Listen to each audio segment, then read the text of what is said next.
Good morning, everyone, and welcome to Northern Lights Center for Spiritual Living. Northern Lights Center for Spiritual Living is a community of people dedicated to using spiritual and practical principles to create lives we want to live. And Northern Lights Center for Spiritual Living offers practical and spiritual tools to make positive changes in our lives. Our promise here is to reveal, inspire, uplift, celebrate, and magnify your greatness. We acknowledge our presence here on the traditional and unceded lands and waters of the first people of Seattle, the Duwamish and coastal Salish peoples. These people are still here, and we join with them in how they continue to honor and bring to light their ancient heritage. We seek to resist the erasure of Indigenous histories as we work towards honoring and inviting the truth. In a similar fashion, we acknowledge how much of what we know in this country today, including its culture, economic growth and development throughout history and across time, has been made possible by the labor of enslaved Africans and their ascendants who suffered the horrors of transatlantic trafficking, chattel slavery, and Jim Crow. We also name the Asian and Chicano people who toiled with little recognition. We are indebted to their labors and sacrifices. We must acknowledge the tremors of that violence throughout the generations and resulting impacts that can still be felt and witnessed today. Please join me for our opening song, Woke Up This Morning.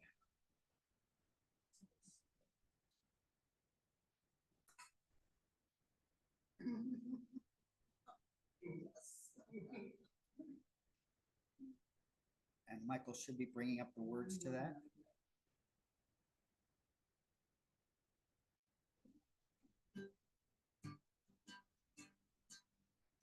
I woke up this morning with my mind stayed on spirit. Well, I woke up this morning with my mind stayed on spirit. I woke up this morning with my mind stayed on spirit. Hallelujah, hallelujah, hallelujah.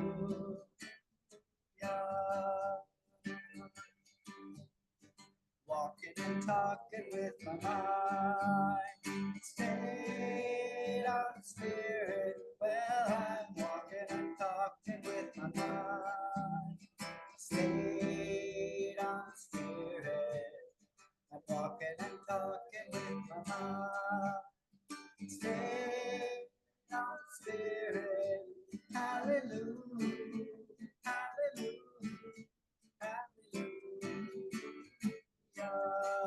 All day long, keep my mind stay on spirit. Well, all day long, I keep my mind stay on spirit. All day long, I keep my mind stay on spirit. Hallelujah, hallelujah, hallelujah.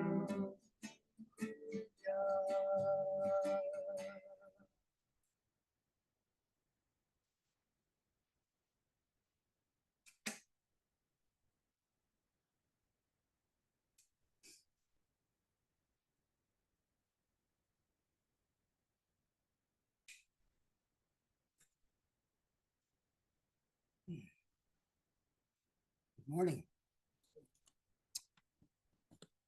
Again, here we are gathering on a Sunday morning.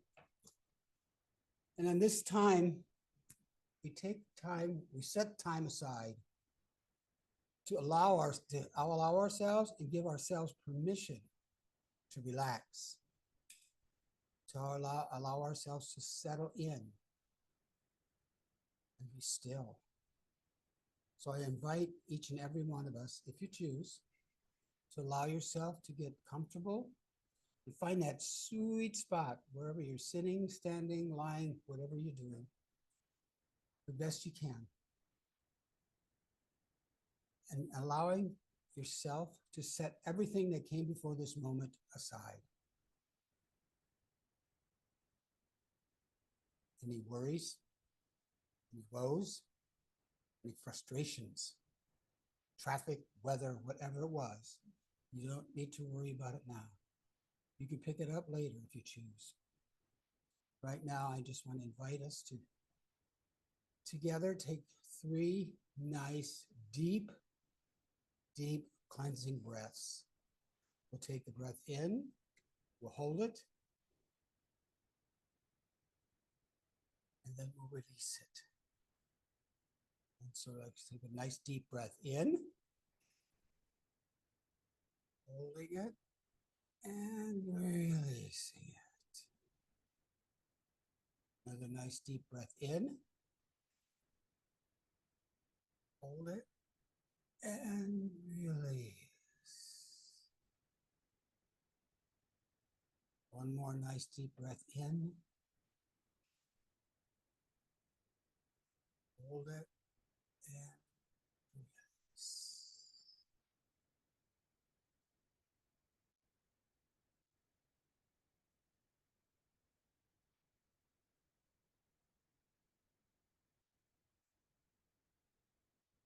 So today, just going to invite each of us to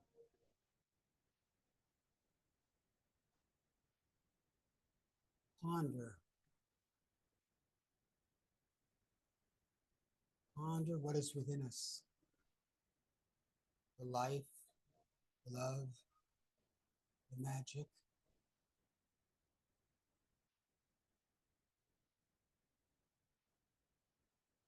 Ponder what you are created of.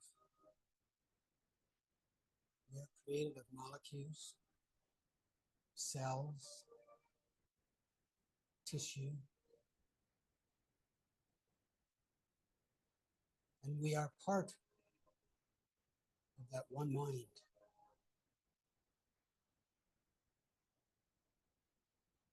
That mind, that is God's mind, that Spirit's mind, that is divine mind. So each of us are part of that. And there's a magic in that. Not a rabbit in a hat magic, but there is a magic in knowing that each of us are connected to one another through that divine mind.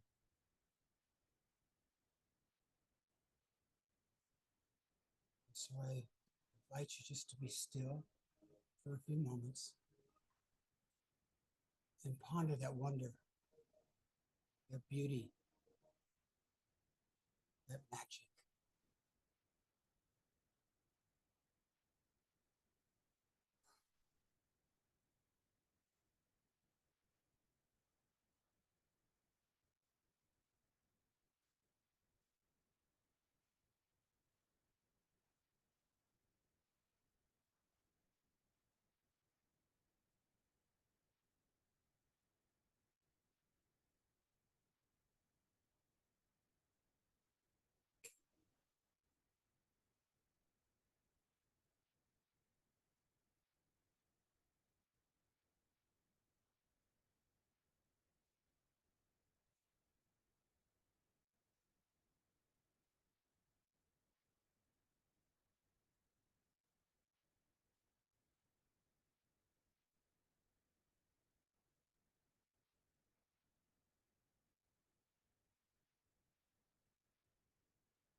as we ponder that,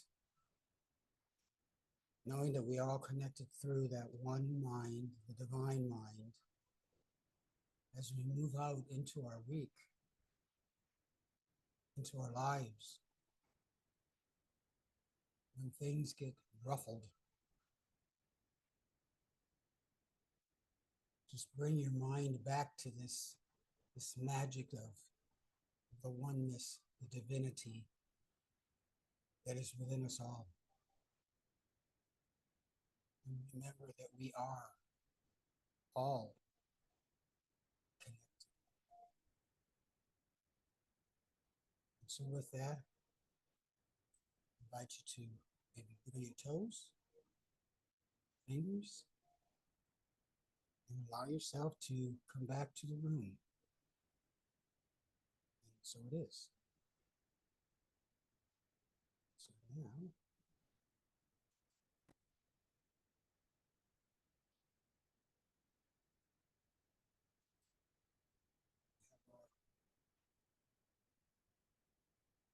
always have to double check.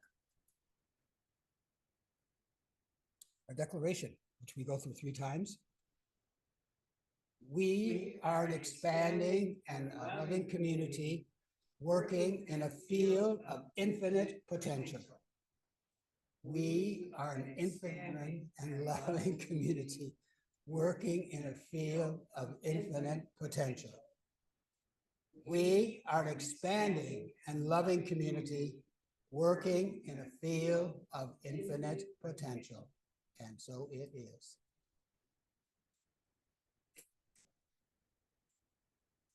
And our reading today is from the book, The Magic of the Mind by Ernest Holmes. It's a description of it. The world is a thing of wonder, and we should be filled with a greater sense of what is wonderful.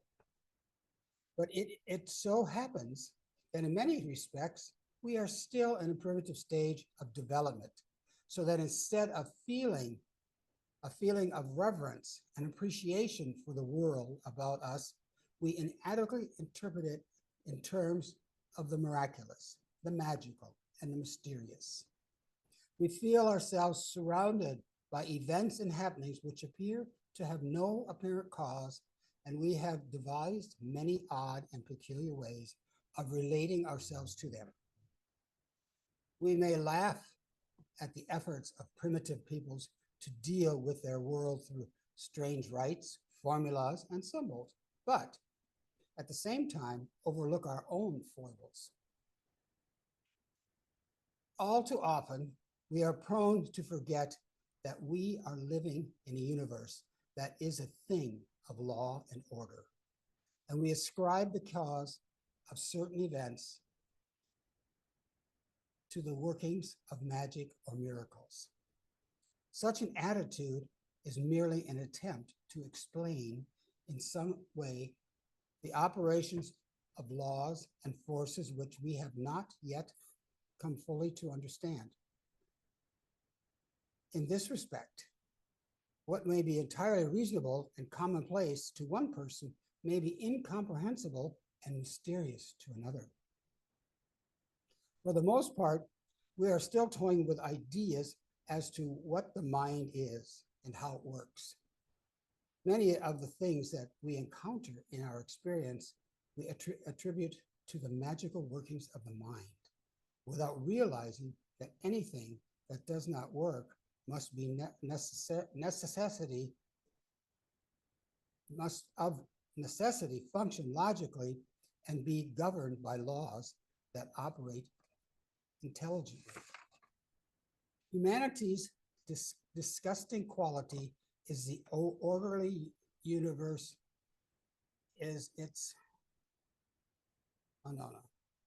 humanity's distinguishing quality. I think I said something else. In an orderly universe is its ability to think. It naturally follows that there are of thought, the use of thought must conform to the action of law, and that anything that results from their use of thought must be a result of the action of the law. If we have considered that the mind has a magical or miraculous qualities, we have not yet recognized that there is no such thing as the erratic action of mysterious powers or forces. Actually, there could only be associated with the action of the mind certain laws which always work, laws which we can come to understand and use in specific and definite manner, even though now we may be but dimly aware of them. Whatever power thought may have, whatever seeming magic may emanate from the mind, whatever effectiveness thought in the form of affirmative prayer can have, there can only be one intelligent explanation. Nothing that occurs in this universe of ours is beyond the control of the laws which govern it. And the action of our mind is no exception. There always lies ahead of us the possibility that we can come to discover the nature of the laws of mind. When rightly understood, we can use them in a constructive and beneficial manner, bringing new and marvelous things into our experience. Then we will have a feeling of humility and a sense of wonder of the universe which God has created. So it is.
Am I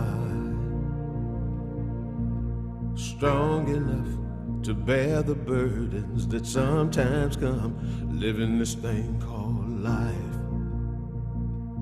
Am I wise enough to make the right decisions when I'm standing at the fork in the road? Sometimes I wonder and ponder, only to realize I'm not alone and there's nothing I have to do on my own, because I am the place where God lives, moves and breathes and has its being. I am the place where God shows up. I am the place where God lives, moves and breathes and has its being. I am the place where God shows up. Will I have enough to do the things I need to do to take care of myself? Will I have the health of mind and body to live a life of grace and wholeness? Sometimes I wonder and ponder, only to realize I'm not alone and there's nothing I have to do on my own, because I am the place where God lives, moves and breathes and has its being. I am the place where God shows up. place where God lives, moves and breathes and has its being. I am the place where God shows up.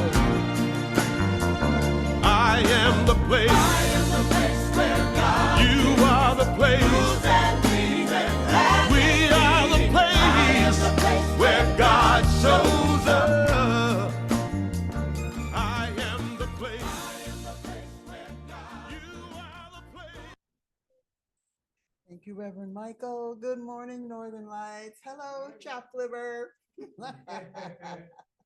Jeffrey said, "Oh, are we chopped liver? We forgot to mention the folks in the room. Welcome to the folks in the room. Welcome to the folks on Zoom. It's good to see you all. Thank you for being here. And a special welcome to my friend from college, my roommate, Adele. Hi, sweetheart. Good to see you. So I'm Reverend Pamela. I'm the guest speaker today, and it is a joy to be here. And I know that this month's theme is glow up. I love that. Glow up. Get your glow on. Glow all you can. Spread the glow, share the glow, be the glow. And that's what that song was about. I am the place where God shows up. Now imagine that. You are the representative of this power, and it's showing up as you. And we tend to think, oh, well, look, it's just me. It's, who am I and how do I make a difference in all of this? But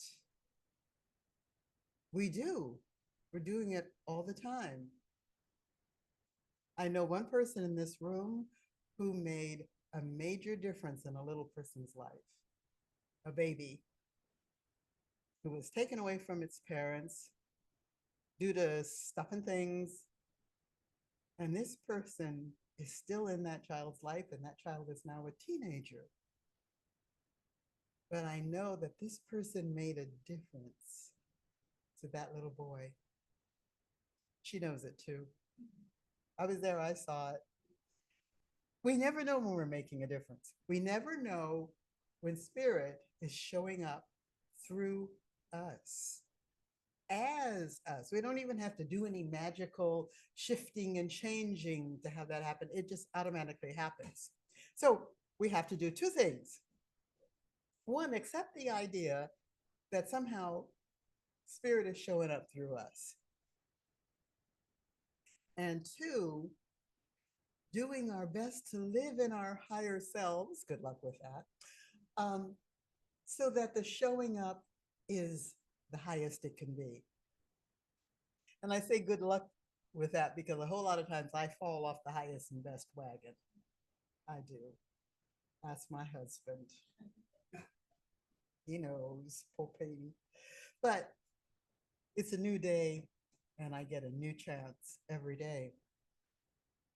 The title of my talk, Meister Slide Pusher, is The Magic Within. And I titled it that because the laws that Reverend Michael mentioned in his reading, they're definitely there, but we're not always aware of them. We're not always believing them. And a whole lot of stuff just seems like magic. Like when you really want something and then suddenly it appears. I just love that. Or you're hoping something will change and it happens. And you don't know what you had to do with it. You don't see that you had anything to do with it. It's just magic. But we have this magic that's within us. Next slide, please. And in our case, it's how spirit is showing up in us. And we don't believe in this philosophy in separation. God is up there and we're down here. We believe it's all one, and that's a big belief. And so if it's all one, then spirit is always in the mix. That could be a little difficult to swallow, especially at times like these. But it's the truth. There is no spot where God is not. We may not like what we're seeing sometimes, but it doesn't mean that there's no, that the spirit, that it wasn't created and isn't a part of that which created all there is. So our magic is how, yes, Reverend Michael, got it. Our magic is how we handle it, what we do with it, and how we recognize whether we are living in our best selves at our very best. Next slide, please. In the song, Eddie Watkins Jr. says, and he writes his songs, am I strong enough to bear the burdens that sometimes come with living this thing called life? Can I take it? I have sometimes felt like this spiritual philosophy is a philosophy for people who have enough money, enough food, enough education, enough housing. They have enough that they can contemplate these things. And I wonder how the people who don't have what we have, the people who might be living in relocation camps, or the people who might be walking through the streets to see what's left of their home after the war, or the people who are dealing with serious physical or mental challenges, how do they carry the burden of this thing called life? How do they continue to have faith? How do they continue to say, it's all good, this is okay, somehow this is all gonna work out? How do they do that? And those who do that reach in, whether they know what they're reaching for or not, they reach in and they come through it. They come through it regardless. And so that's to me where the magic is. The ability to move through it, to resolve it, to bring in our higher selves through determination or faith or whatever it is. But that's the magic. I believe in Reverend Michael's reading. There was something to the effect of, we get what we're looking for. That wasn't what you said, but how we see things produces what's in front of us. And how we see what's in front of us describes what's in front of us. Now, by that, I mean that we could be looking at the same thing and you could say, oh, that's awful.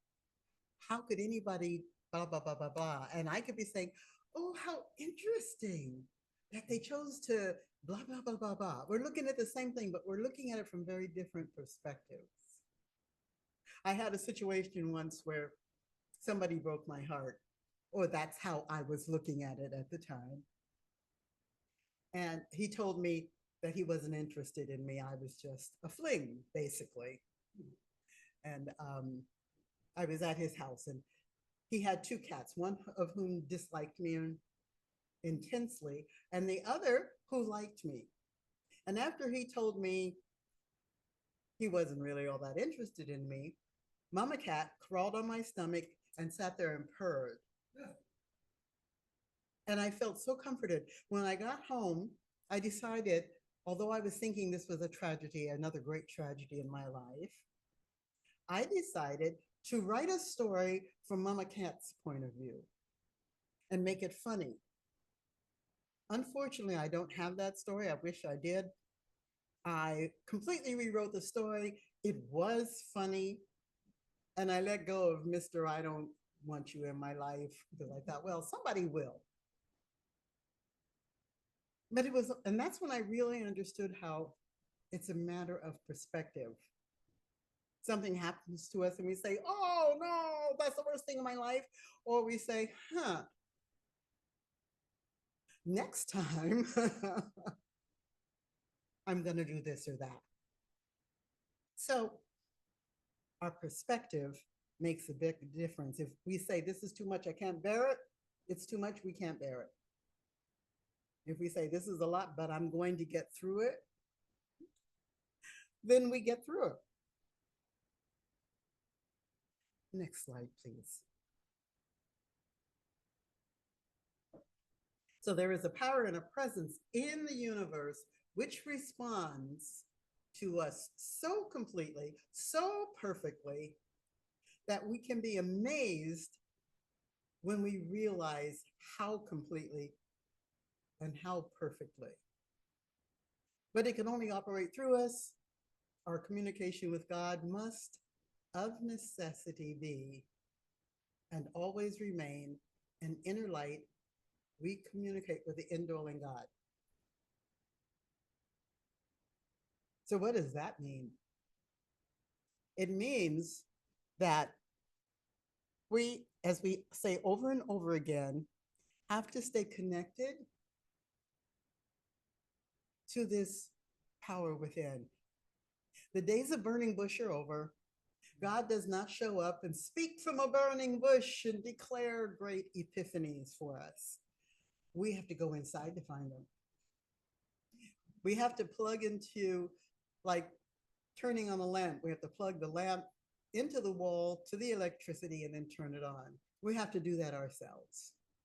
I love the time, the 2 times ago when I spoke and Stephanie came up with these 7 everyday ways you can connect to your spirit. I didn't bring them again, but they were really cool. They were simple. Basically, it said, whatever you're doing, be mindful about it. Put yourself into it, be present to it. You don't have to go off into a closet and pray and be there for hours beating your chest, or light the candle and turn on the music and make everything dark so that you can meditate in peace and holiness. You don't have to do all that. You can just be present to what you're doing. You can be open to what's around you. You can listen versus letting those voices. Probably nobody but me has voices going on in their head all the time. No, don't. They're saying no, they don't have it. Yeah, right. Yeah, I'm not the only one, I know it. And I'm continually telling myself, be present. Even to the drive out here this morning, it takes about 2 hours to get here. And on my way to get off the island, the highway is, there's nothing but trees and sky, and some buildings. And I can be present. I can see it now to the road, the green on both sides, and the sky off into the vista. And on a clear day, I can see all the way to the mountains, and they have snow on them now. And they're just beautiful. And that's beyond the land or across the water, and I can see the mountains. But that right there is a meditation of peace, just to be present. So part of utilizing this power is to get the picture or the vision of what we want.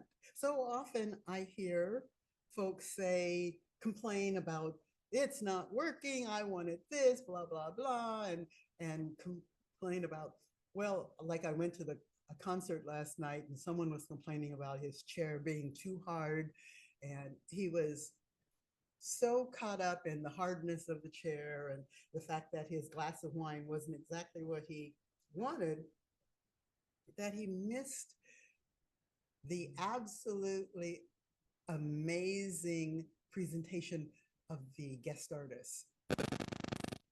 She was singing her patootie off. He was playing on the piano, and he had this keyboard that actually sounded like a guitar. Now, I have to admit, I was like, why would you want a keyboard to sound like a guitar when it could sound like a keyboard? But It was really cool to have a keyboard that sounded like a guitar, and the singer was used to having a guitar. So she apparently had requested that. But he was playing his patootie off, and then her bass player was up, and it was a wonderful, wonderful presentation. And that guy over there was complaining about his chair. He finally got it changed, which was a good thing. Ask for what you need, by the way. That's a little sideways squirrel, but ask for what you need. I was thinking when I heard him complain, I was like, there's an empty chair over there, ask for that one. And he did. Cool.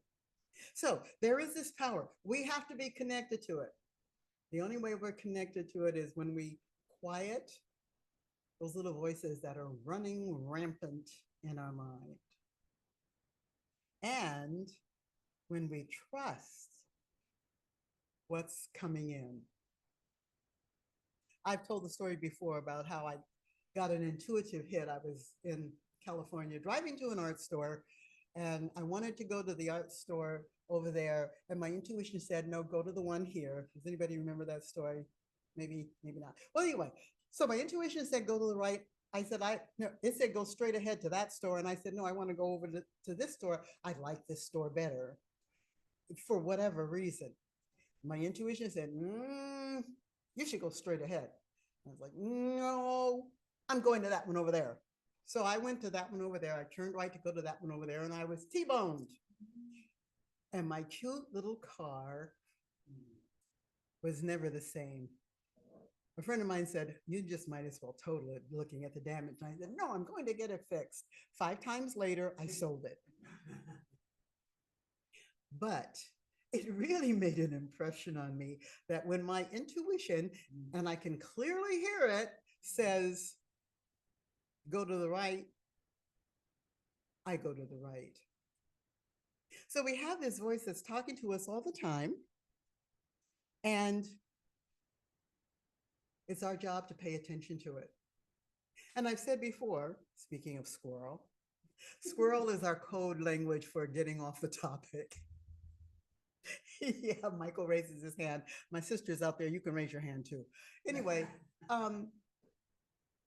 listening to it, and if you're not used to going along with your intuition, try it on little things. And here's the other thing. Someone asked me, actually not long ago, within the last 2 weeks, well, so when you follow your intuition, how do you know you did the right thing? You know, how do you know what would have happened? You don't. If I had gone straight ahead, like my intuition said, I would not have known that I missed getting T-boned. You could almost say it's not our business. Our business is to follow the intuition and to learn to trust it and to recognize it from all of those little voices running around in our heads.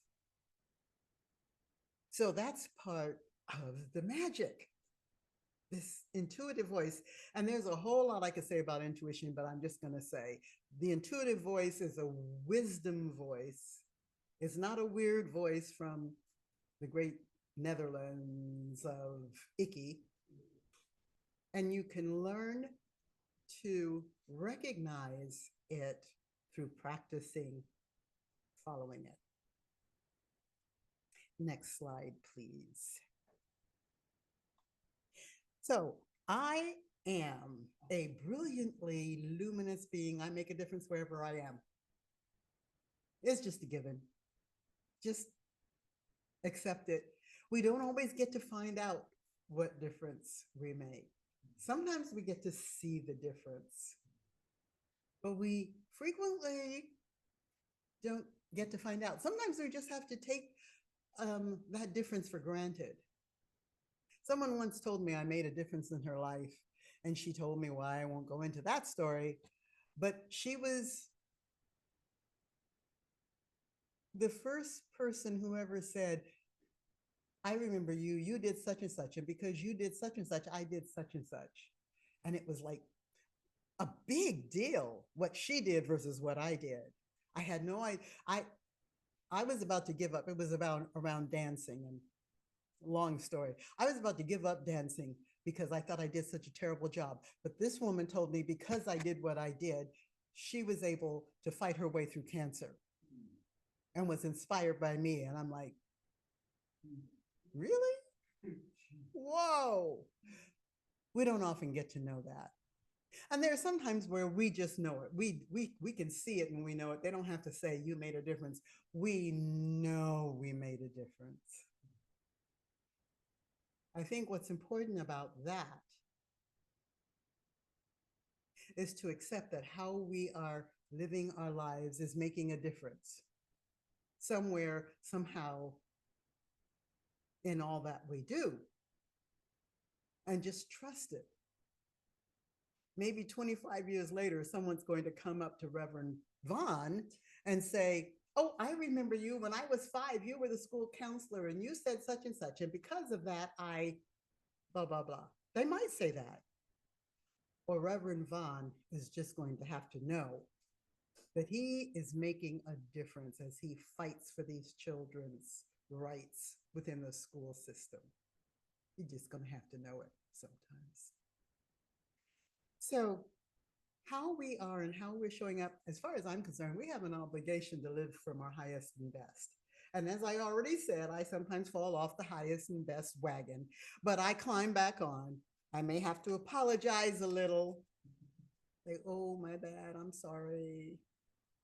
Or I may just have to climb back on and do better the next time.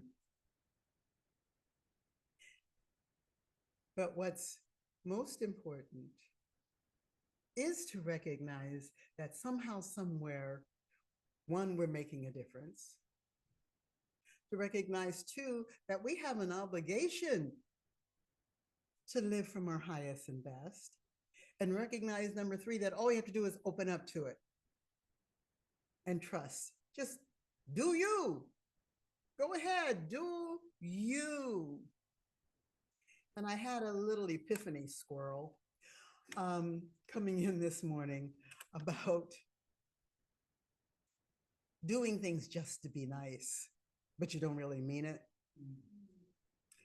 Yeah, if you're really neutral around it and you do something just to be nice, that's okay. But if you're not neutral, like you invite your friend over for dinner, but you don't really want that friend to come over for dinner and you're hoping they'll say no, but you say it because it sounds like they're going to have an unpleasant evening. And so you say, well, why don't you come over to my house for dinner? And they say, oh, thank you. And like, oh, sugar, I didn't mean that.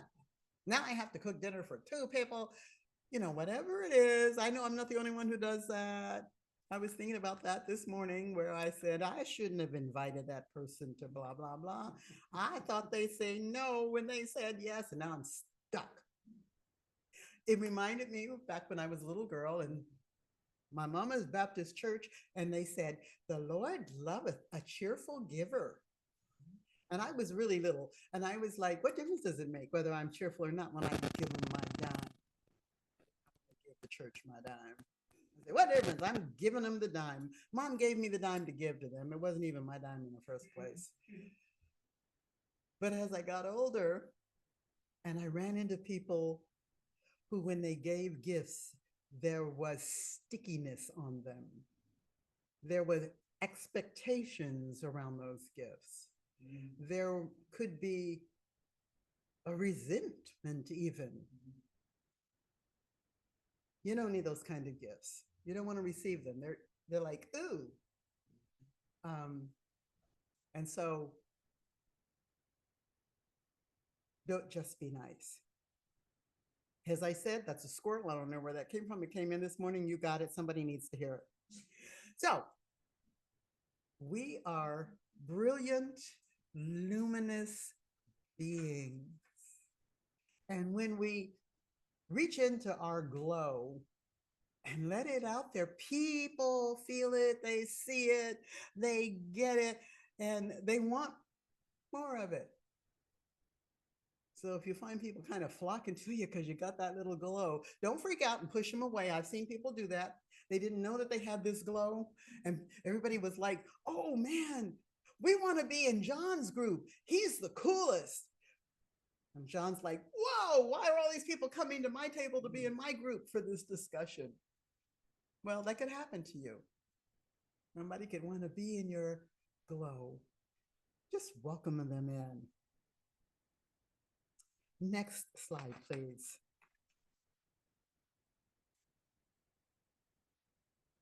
This is key. We are not doing it all by ourselves. Remember this, you got help, you got God, you got milk. That old commercial, I love that commercial, got milk? Yes, we do. We're not doing it by ourselves. This is my continual learning challenge. I'm thinking, I've got to get this to happen, and I've got to do this, and I've got to persuade blah, blah, blah, and make blah, blah, blah. No, I don't. I can step back and let spirit find the perfect tree to replace the one that blew down or rotted out or whatever. I can step back and just allow it to happen. And when we do that, we're actually calling it in. We're giving it space to come. When we're busy thinking, I've got to do this and I've got to clean up that and then we're blocking the space. But we step back a little bit and know that we're not alone.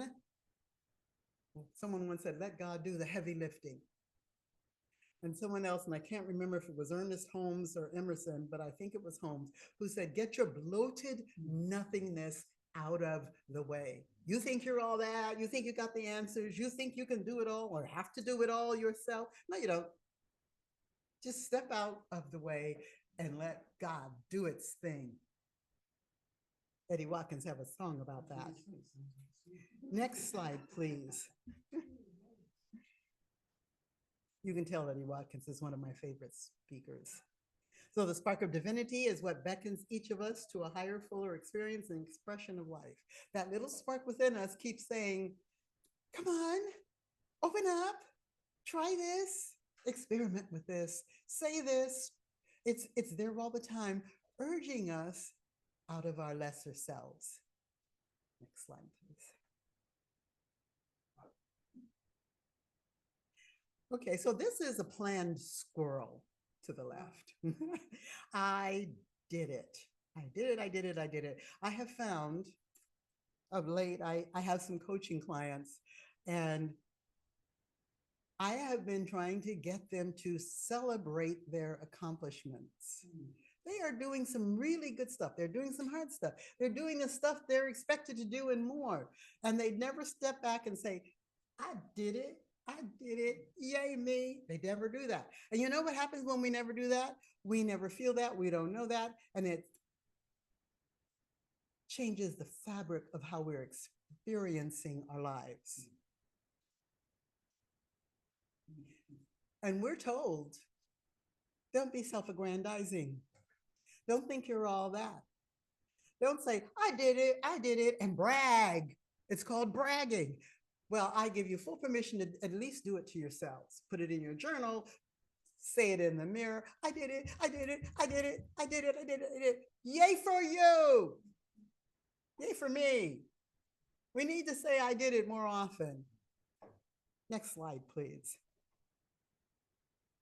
So getting our glow up, raising our energy. Squirrel, doing what we love, being in our passion is an automatic glow enhancer. And if we're doing something we think we love or we're supposed to love and we're not loving it, then do it differently. Like my painting, I work really hard on my paintings and I go through all these changes on my paintings. And I'm thinking, you know, I need to make them more fun. I need to let go of how it has to be and how it has to look and just go ahead and play with it and see what happens. Next slide, please. So we let go, we let God, non-squirrel, back to I am the place where God lives, moves, breathes, has its being. I am the place where God shows up. And so it is. Thank you, gentlemen. Thank you all for being here. Thank you all for coming in on Zoom. I can't wait to see what you picked up from what we said here, or I said here, or Michael said here. So closing song.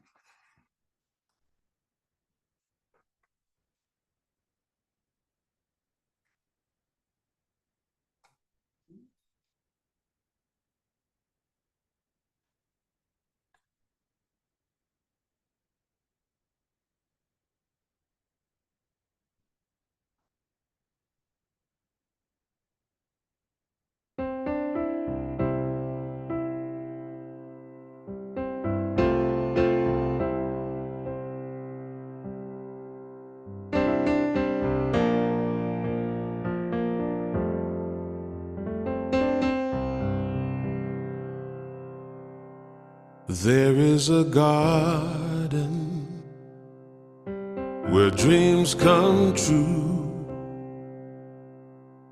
a beautiful garden where God's grace blooms. There is a garden where everything grows, a beautiful garden where love is sown. And in this place of light and love, you can have anything that you're dreaming of. There is a garden where dreams come true, a beautiful garden. That garden is you.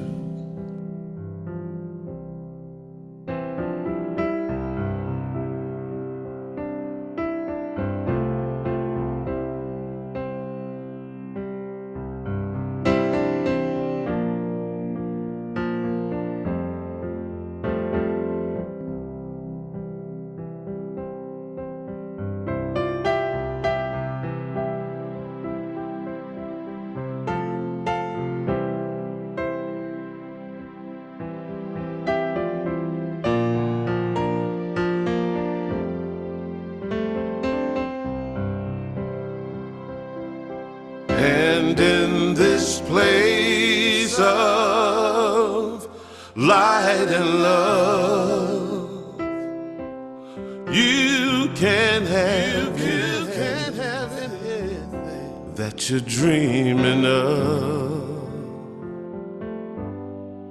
There is a garden where dreams come true, a beautiful garden. That garden is you. Such a beautiful garden. That garden is you.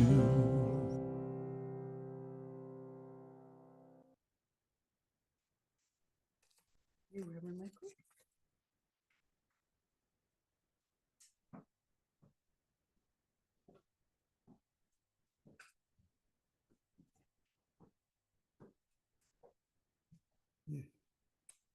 First, I want to thank Reverend Pamela for being here today in person, alive and well and kicking. And then I want to thank everybody that joined us on YouTube and invite you to come back next week. Same bat station, same bat time, but there are no bats, just squirrels. Okay, thank you. So, Reverend Pamela, there was a lot of little nuggets in there, which I will have to unpack.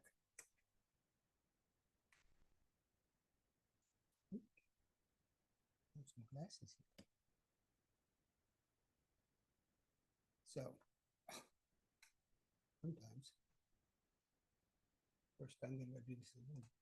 Oh, I know what I have to do. Thank you very much.